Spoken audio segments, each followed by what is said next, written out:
Hello అందరికీ, welcome to Somesh talks. ఈరోజు మనం డాకు మహారాజ్ రివ్యూ గురించి మాట్లాడుకుందాం. Casting: Balakrishna garu, Bobby Deol, Pragya Jaiswal, Shraddha Srinath and Urvashi Rautela. Directed by Bobby Kolli. ఈ మూవీ గురించి నా ఒపీనియన్ చెప్పాలంటే చాలా బాగుంది.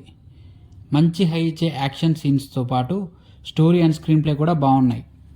ఈ మూవీ స్టోరీ వచ్చేసి సీతారాం అనే ఒక ఇంజనీర్ చంబల్ అనే ప్రాంతానికి డాకు మహారాజ్ ఎలా అయ్యాడో అండ్ మదనపల్లి టీ ఎస్టేట్స్లో ఉన్న ఒక ఫ్యామిలీని వాళ్ళ పాపని సేవ్ చేయడానికి వాళ్ళ దగ్గర ఎందుకు డ్రైవర్గా జాయిన్ అయ్యాడు, అసలు ఆ ఫ్యామిలీకి ఈయనకి ఏంటి సంబంధం అనేది మీరు మూవీలో చూసి తెలుసుకోవాలి.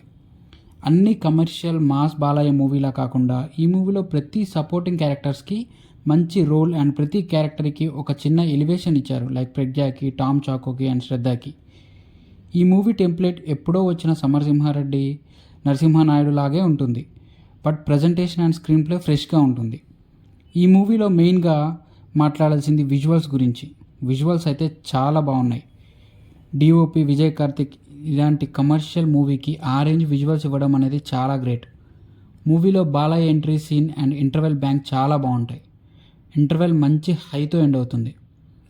బాబీ డియోల్ స్టైలిష్ ఎంట్రీ ఇంటర్వెల్లో ఉంటుంది.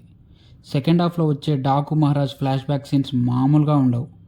బాలయ్య అరాచకం చూపించాడు డాకు మహారాజ్గా. ప్రీ క్లైమాక్స్లో వచ్చే ట్విస్ట్ కూడా అన్ఎక్స్పెక్టెడ్గా బాగుంటుంది. మూవీలో డ్రామా అండ్ ఎమోషనల్ సీన్స్ కూడా బాగానే వర్కౌట్ అయ్యాయి. బాలకృష్ణ గారు యాజ్ యూజువల్ అయిన ఏ క్యారెక్టర్ అయినా అందులోకి పరకాయ ప్రవేశం చేస్తారు. ఈ మూవీలో కూడా డాకు మహారాజ్గా జీవించేశారు. ఎమోషనల్ సీన్స్లో కూడా మంచిగా పర్ఫామ్ చేశారు. శ్రద్ధా శ్రీనాథ్ క్యారెక్టర్ చాలా సర్ప్రైజెస్తో ఉంటుంది. ఆమె కూడా తన క్యారెక్టర్లో బాగా ఇమిడిపోయారు. బాబీ డియోల్ కూడా బాగా పర్ఫామ్ చేశారు. బాలకృష్ణ గారికి ఆపోజిట్గా ఎక్కడ తగ్గకుండా ఉంటుంది ఆయన character and performance. Last but not least తమనన్న.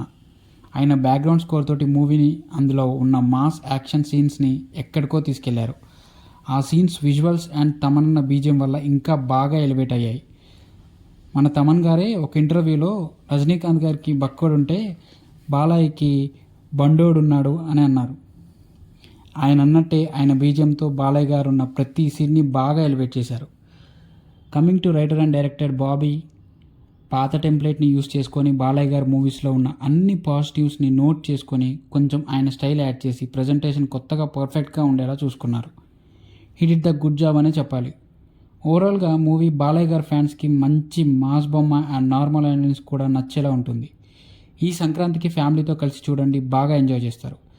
This is the end of the video. ఈ వీడియో మీకు నచ్చినట్లయితే లైక్ అండ్ సబ్స్క్రైబ్ చేసి పక్కనే ఉన్న గంటని కొట్టండి. మేము వీడియో పెట్టగానే మీకు నోటిఫికేషన్ వస్తుంది. Thanks for watching. Take care.